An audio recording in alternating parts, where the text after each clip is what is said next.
अस्सलाम वालेकुम dear students. अब हम अपना अपना जो है ग्रेविटेशन स्टार्ट करने वाले हैं मेरे बेटे। So we will start with gravitation.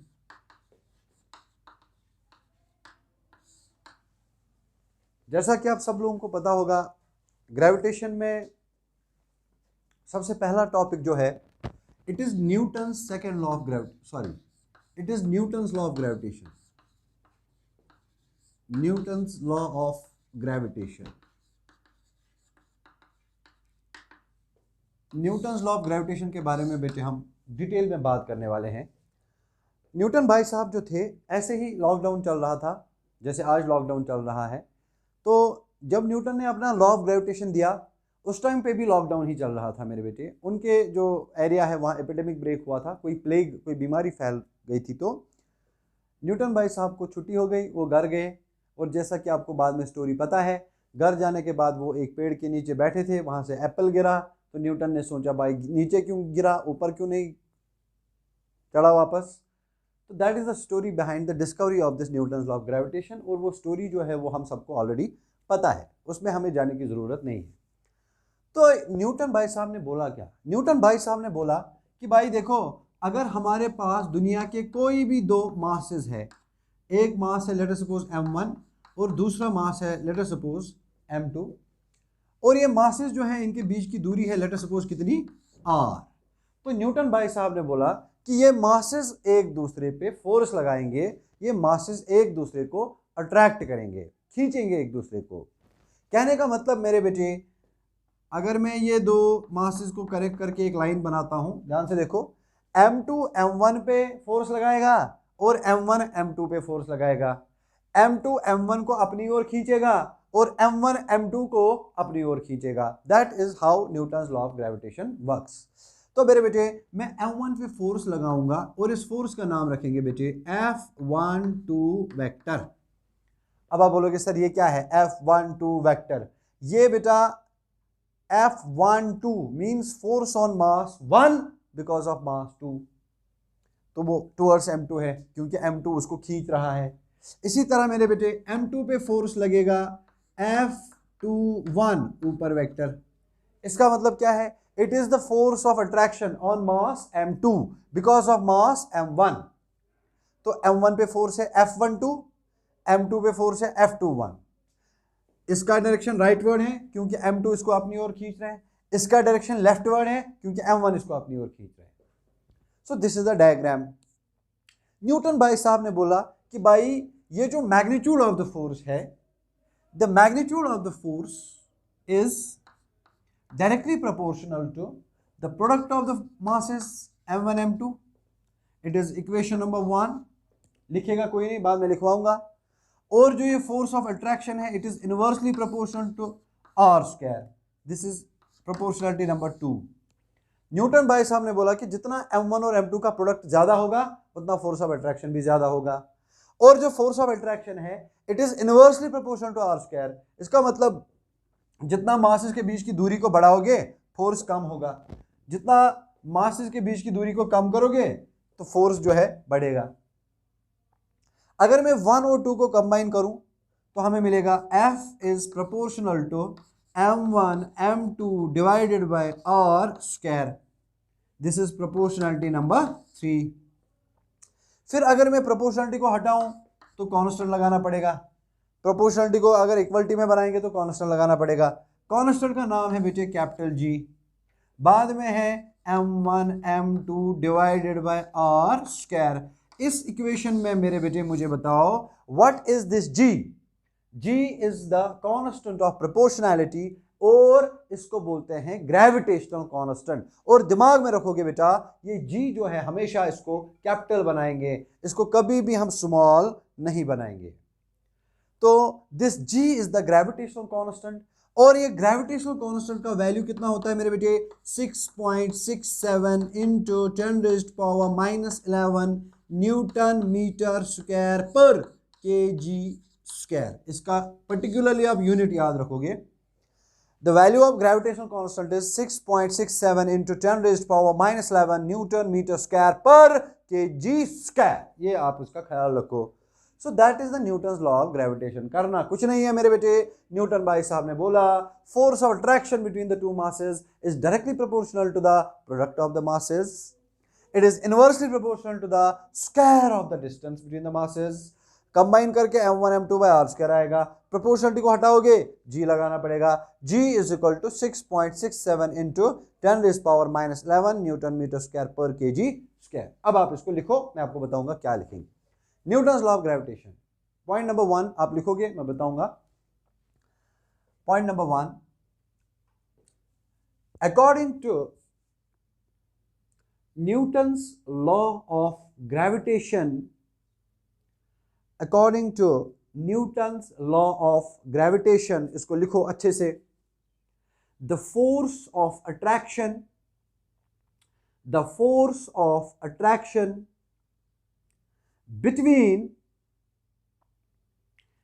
any two masses, any two masses, bracket में लिखोगे say m1 and m2, say m1 and m2, separated by a distance, or separated by a distance, or is directly proportional to the, is directly proportional to the product of the masses, product of the masses, product of the masses, and inversely proportional to the, and inversely proportional to the square of the distance between the two masses। बहुत ही बढ़िया, inversely proportional to the square of the distance between the two masses, बहुत ही बढ़िया। फिर लिखेंगे आगे जो मैंने board पे लिखा, मैथमेटिकली मेरे बेटे, मैथमेटिकली लिखेंगे, मैथमेटिकली ये F is directly proportional to the m1 m2 वहां तक। उमर बेटे यहां तक पहुंचने के बाद इसको लिखो equation number 1, sorry equation number 4, वहां तक लिखने के बाद नीचे लिखो इक्वेशन नंबर 4, फिर लिखना नीचे where g is equal to 6.67 into 10⁻⁻11 newton metre square per kg square. इसका बेटे ख्याल रखेंगे। So that is the Newton's law of gravitation. अच्छे से डायग्राम बनाओ और लिखो, बहुत ही बढ़िया।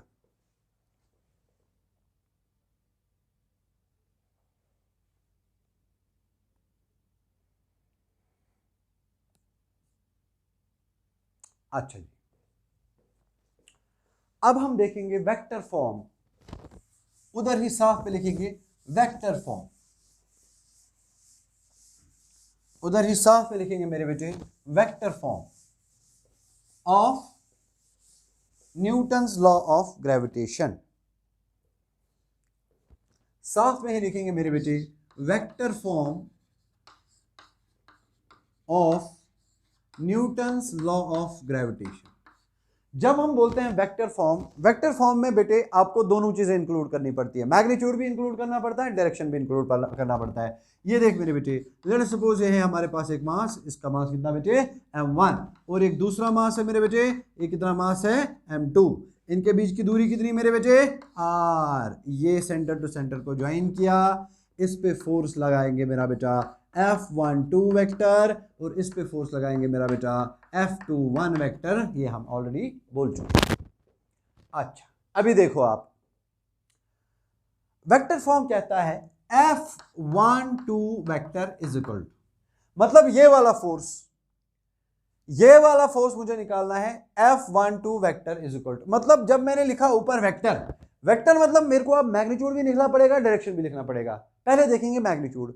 मैग्नीट्यूड हमें पता है Gm1m2 divided by R square, इसमें कोई बुरी बात नहीं है क्योंकि मैग्नीट्यूड न्यूटन भाई साहब ने इससे पहले हमने किया, magnitude of the force of attraction is Gm1m2 divided by R square. तो यहां पर मैंने लिखा magnitude is Gm1m2 divided by R square, इसमें कोई बुरी बात नहीं है, ये हमें ऑलरेडी पता है।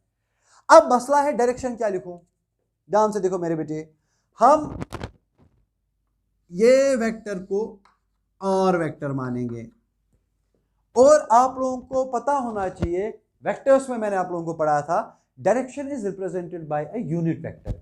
इसका मतलब अगर मुझे F12 का डायरेक्शन देखना है, मैं इस डायरेक्शन में एक यूनिट वेक्टर बनाऊंगा, उसको नाम रखेंगे R2P कैप, तो डायरेक्शन लिखूंगा R कैप, खत्म, वेरी गुड।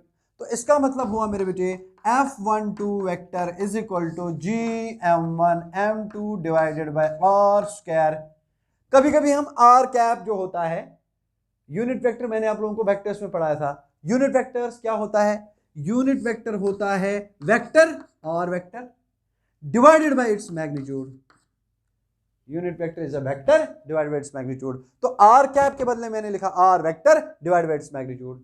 तो इसका मतलब हुआ मेरे बेटे F12 is equal to Gm1m2 divided by R square into R, it is R cube, और यहां पे आर वेक्टर लिखेंगे। This is the vector form of Newton's law of gravitation. अब आप बोलोगे सर ये वेक्टर फॉर्म क्यों है, क्योंकि इसमें मैग्नीट्यूड भी आता है, इसमें डायरेक्शन भी आता है। अब आप बोलोगे सर नीचे आर क्यूब आया, फिर न्यूटन ने क्यों बोला F is inversely proportional to R square. मैं बोलूंगा बेटे ये आर क्यूब नहीं है, आपका मिसकंसेप्शन है। अगर नीचे आर क्यूब है ऊपर आर है, आर और क्यूब कट के वापस स्क्वायर बनाएगा, सो F is always inversely proportional to R square. मगर अगर आप न्यूमरेटर में आर वेक्टर लिखते हो तो नीचे आर क्यूब लिखना पड़ेगा, इसका हमें ख्याल रखना है। फिर लिखेंगे मेरे बेटे सिमिलरली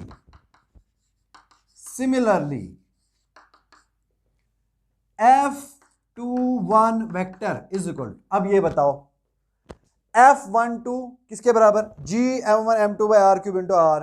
अब लिखेंगे F21 तो यहां से है मेरे बेटे, क्या है कोई माइक वाला जो मुझे बोलेगा, क्या लिखेंगे F21 को, F21 को वापस लिखूंगा Gm1m2 divided by R cube multiply by R. मगर जो ये है वो ये भी है, मगर मेरे बेटे एक फर्क है, इसका डायरेक्शन है राइट, इसका डायरेक्शन है लेफ्ट। अगर राइट में आपने आर वेक्टर लिखा तो लेफ्ट में बेटे माइनस लिखना पड़ेगा, खत्म। ये देखो मेरे बेटे, this is the vector form of Newton's law of gravitation. इसमें हम F12 भी वेक्टर भी लिखते हैं और F21 वेक्टर भी लिखते हैं। यहां तक आप कॉपी करो अच्छे से।